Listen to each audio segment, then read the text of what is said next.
We must be bold and lead with this first-in-the-nation legislation to combat insider threats. Colorado Democrats are pushing for tighter election security when it comes to election officials. Over the past few years, we have seen just how fragile our democratic institutions can be. Plus, Russia is escalating attacks in Ukraine. The world is haunted by these images of homes, hospitals, schools, orphanages being destroyed, demolished in front of our eyes. Airstrikes hit Kyiv as world leaders travel to the Ukrainian capital to meet with Ukraine's president. And be prepared for construction along the 16th Street Mall, the changes you'll start to see in just a few weeks. Russia is expanding its attacks in Ukraine's capital. Photos and videos now show the moments after an airstrike hit a residential area, setting the building on fire and leaving it badly damaged. And the city will be now under a curfew until Thursday as attacks intensify. Thanks so much for joining us for Denver 7 News at 11. I'm Jason GRUENAUER. While Russia increases those attacks, the country is pushing back on sanctions from the U.S. and other countries. The Kremlin is imposing its own sanctions against President Joe Biden and other U.S. officials. Elizabeth Schulze is following the latest developments from Washington. 20 days after Russia invaded Ukraine, Russian forces are escalating their attacks on the capital, Kyiv. 3 areas were hit overnight, including this 15-story apartment block. This missile strike in the heart of the city, killing at least 2 people and wounding several others. ABC's Ian Pannell is on the ground in Kyiv. This is exactly what indiscriminate Russian bombardment actually looks like.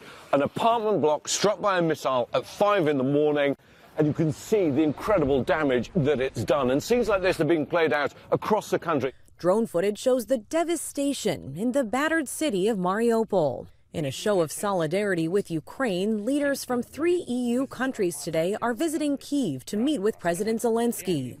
After a Russian strike on a Ukrainian military base just 10 miles from the Polish border, global leaders increasingly fear the war could widen beyond Ukraine's borders. So an attack on one ally will trigger the response from the whole alliance, and we are there to protect and defend every inch of NATO allied territory. The UN says nearly 3 million refugees have now fled Ukraine, half of them children. That's nearly 1 child becoming a refugee every second since the war began.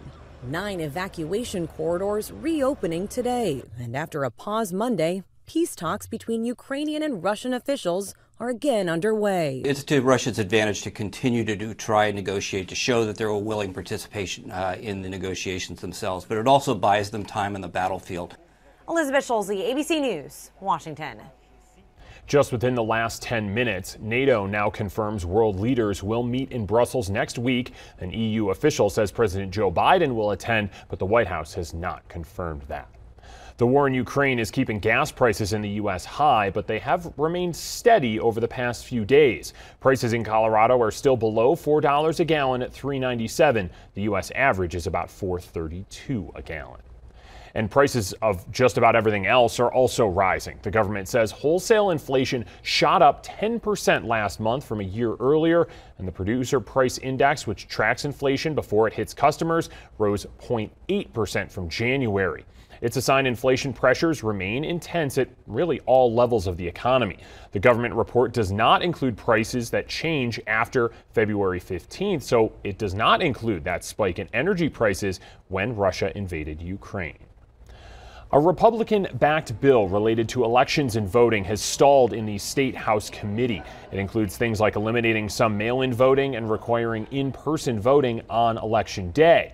Now, on the other side of the aisle, Colorado Democrats are working on legislation regarding election officials and election security ahead of the midterm elections in November. Denver 7's Christian Lopez takes a closer look at that bill, getting its first committee test today.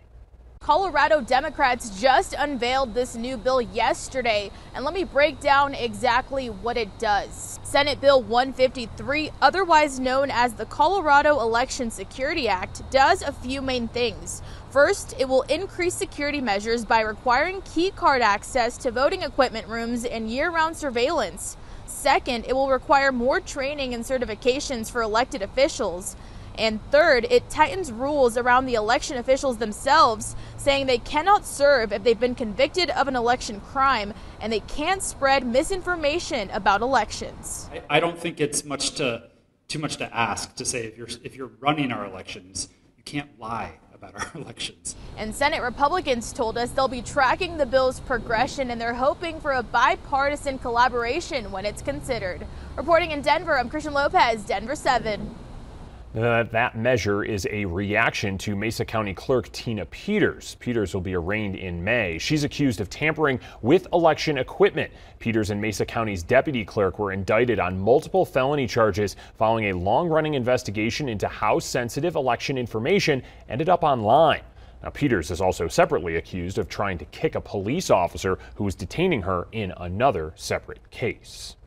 Happening right now, Mayor Michael Hancock is in Washington, D.C. today talking about protecting voting rights. He's attending the National League of Cities conference. The mayor is also expected to talk about public safety and solutions to violence and violent crime.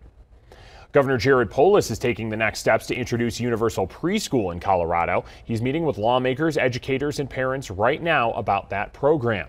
Now, a bill was introduced on Friday that creates a Department of Early Childhood and sets the priorities that the department would have. The legislation has its first committee hearing on Thursday. State leaders want to see universal preschool implemented by next year.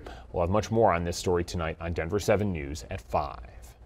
Aurora is advancing a proposed homeless camping ban after adding an amendment about temporary storing things or items that come after a sweep. Now, the measure passed with Mayor Mike Kaufman breaking a tie. It requires a 72-hour notice before a camp on public property is cleared. The city would have to provide people in that encampment an alternative place to stay. A final vote is expected in 2 weeks. Well, things across Colorado and the U.S. are finally returning to normal 2 years after the pandemic. More places and events are dropping COVID safety precautions. As Denver 7's Veronica Acosta reports, we're also starting to see how Colorado's economy is rebounding. Colorado has gained back almost all the jobs it lost when that pandemic hit. State economists say we lost most of those during the first 2 months of it. They say this is a really fast rebound and expect the next jobs report, which actually comes out in about 10 days, to show we've recovered 100% of the losses. One thing, though, that's not back to those pre-pandemic levels, unemployment. Then the other challenge that we've seen and heard about so much, supply chain issues. Bandit Oak Brewing, a small brewery in Denver, is feeling that pinch. Those supply chain issues forcing them to boost the price of their beer. We're small, we don't distribute, so it's very transparent what we are able to create at what cost. And then we do have to pass some of that on. And it's been happening for a while before we had to increase costs on the menu. So it just kind of got to a point where it's like, okay, this is going to affect the way we run it. At Bandit Oak, they've actually had to increase prices of their drinks about 50 cents or so. As for the economy, those state economists say they expect unemployment to reach 3% sometime this year. In Denver, I'm Veronica Acosta, Denver 7. The 16th Street Mall is about to get a major facelift. Phase 1 of the project starts next month from Market to Broadway. It includes opening walkways next to stores and other buildings.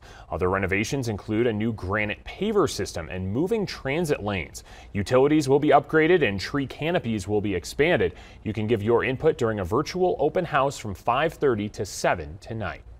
That restoration project is just one of the ways Denver is trying to bring people back to the mall. The city and the Downtown Denver Partnership are going through applications right now to bring in 5 new pop-up businesses. The city hopes to have them open on the mall by June 1st. Drivers, be prepared for a major traffic switch tonight. You're looking live at the Steel Street ramp at I-70 where that switch is happening. Now, right now, eastbound traffic uses the middle lanes. That's the part shaded in red on this map. But starting tonight, eastbound traffic will switch to those lanes shaded in blue. The first minor shift into the new lanes of I-70 with the major shift between Brighton Boulevard and Steel Street taking place this summer, and that'll switch traffic into its permanent alignment. A second tunnel dividing east and westbound traffic is set to open this summer, and work is expected to start on the park that goes on top of those tunnels in just a few weeks. You know, it took them a day, but the Broncos have made their splash in free agency. Our Broncos insider Troy Rank is reporting the team will be signing defensive end Randy Gregory. 29-year-old Gregory, who previously played in Dallas, had reportedly agreed to a deal with the Cowboys, but then that deal fell apart. Troy is reporting the deal with the Broncos will be for 5 years worth $70 million. Gregory has had some off-the-field issues in the past, but is a young pass rusher that fills a needed hole on the defensive side of the ball. Well, spring training games for the Rockies start tomorrow. The Rockies start with a 2-game series against the Diamondbacks. Opening day is about 3.5 weeks away on Friday, April 8th against the Dodgers. The CU men's basketball team starts the postseason tonight in the first round of the NIT. They are the number 4 seed and host the 5 seed St. Bonaventure Bonnies. Tip-off from Boulder is at 9. The winner plays the winner of the Oklahoma-Missouri State game. Still ahead, a special church service is making a comeback in person 2 years after the pandemic started. Plus, a mother of 7 is getting a second chance at life. She's tackling a long journey, taking her to new heights.